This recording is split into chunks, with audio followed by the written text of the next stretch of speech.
I've always been interested in speed. I've always enjoyed it. My brother and I we had fast cars when we were younger.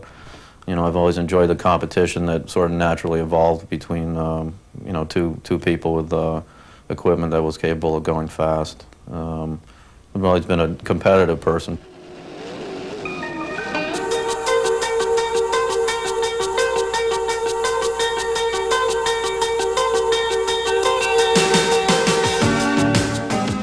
Offshore has become a very quickly evolving sport.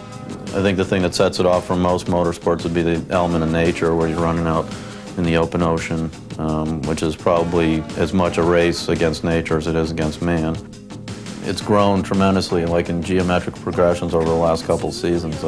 5, 6 years ago, it was the technology and the speed advances were very slow. It was a mile an hour here, a mile an hour there, and the boats were basically all the same design, same motors. Now there's a lot more competition, so the push is on to run faster, have the best boat, be the best team. It takes experience to be good, and it takes a lot of practice. And it's not the kind of sport that you're going to go out and do well in unless you're very dedicated and have a certain amount of ability.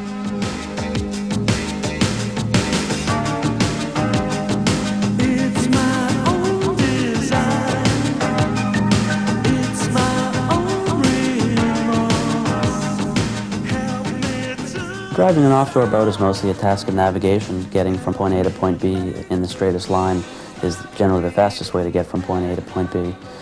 Some avoidance of lobster pots, which can break a propeller if you hit them. In rough water, the boat needs to be driven somewhat so that as you leave the water, the drives are straight, and that the boat flies straight while it's in the air, and then upon re-entry, the drives need to be straight again so that it tracks in a straight line when it hits.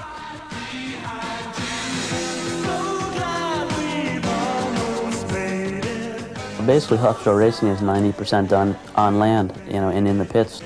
All the navigation is done beforehand, and endurance racing is really a venue of preparation.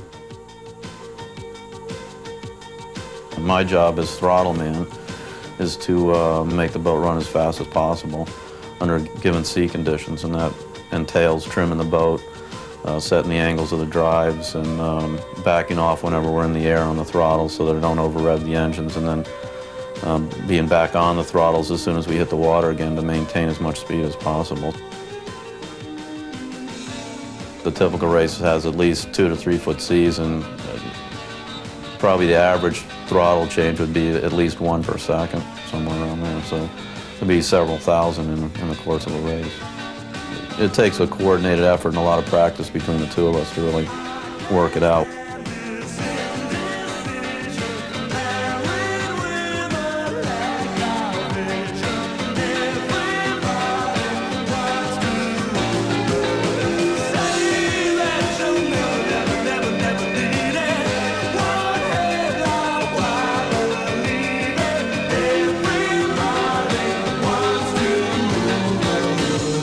The biggest goal is, of course, winning a national championship. That's the most important thing. If you could only have one thing, probably the highest idea of success and the highest pinnacle that you could reach would be to be a national champion.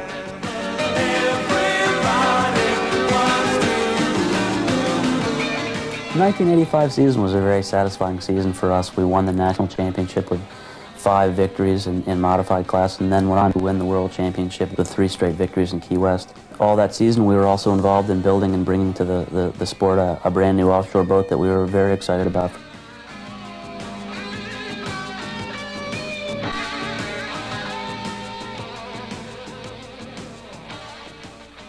This will be the first totally race design boat that we've run. Our previous 2 boats have been compromise boats, quote unquote. They're pleasure boats and race boats. It'd be like racing a Camaro on the track or a Corvette or something like that. Now we're going into a full-blown Formula One type deal, and it's strictly meant for racing. It's totally designed around racing.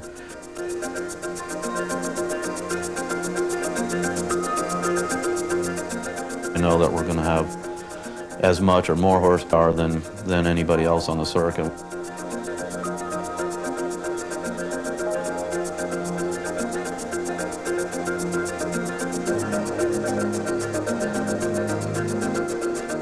During the race, the team only fields 2 players, but there's also a huge backfield of people who make the team a success. There's dozens and dozens of riggers and engine builders who help us field a competitive team. There's painters and associate suppliers who put in thousands and thousands of man-hours to make the team a success all year long.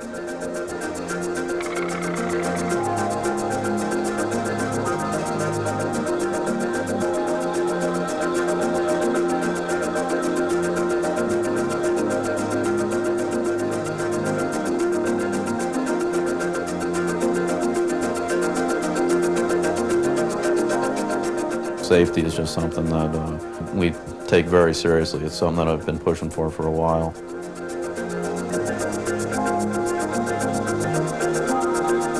We designed capsules which are structurally impregnable. Even if the boat totally disintegrated, we'd still have a protective cocoon around us, and we're belted in with a 6-point harness and a full-face helmet and all that. That's totally new to the sport.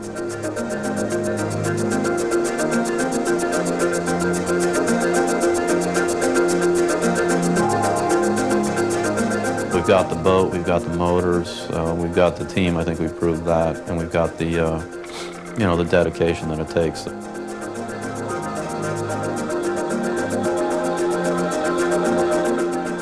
Now that the equipment is there, I think we can reach some levels that we haven't even come close to.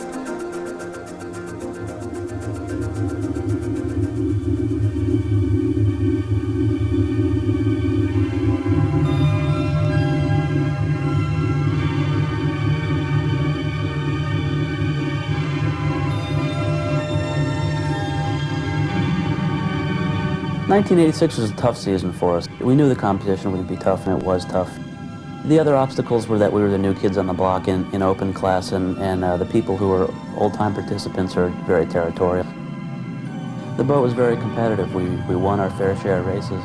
All in all, the season was relatively successful. We went into the last race of the season in a 3-boat race for the points title. Going into Key West, we were really looking for a world title to clinch the season. We were, hard charging. We knew that the first 2 races were very important in the 3-race series. The game plan for Key West is to go out hard for the first 2 races and try to establish a points lead going into the 3rd race, so you can afford to run a little more conservatively in the last race, which is what we did. We went out hard in the first race. We ran hard enough so that we even beat the superboats by 10 or 15 minutes. The 2nd race at Key West was more or less the same game plan as the first race. We were excited after beating the whole fleet in the first race to try to do it again. We went out hard, tried to separate ourselves from the rest of the pack, and we were running with maybe the top 3 or 4 boats. As we rounded Sand Key, conditions were a little bit rougher. We hit a sort of a freak large wave that the boat launched off of and then stuffed into an even bigger wave, and the boat ran maybe 100 feet underwater, and in that incident, Mark's life was lost. The aftermath of the accident was many, many months of trying to decide what to do with the team. And in there, we had decided that to try to keep some of Mark's dreams alive, that we would keep the team going, try to build a newer and faster boat and incorporate more safety gear. Mark was one of those people that always said that you need to try to learn from your mistakes and keep going, and we decided we wanted to try to make the sport a safer sport. The F-16 canopies was one of the projects we took on to try to design a better canopy and a safer canopy, and all the associated support systems that need to go with it, like driver cooling, restraint harnesses, and an impregnable cockpit. In the event of an accident, the water won't get at the driver or the throttleman.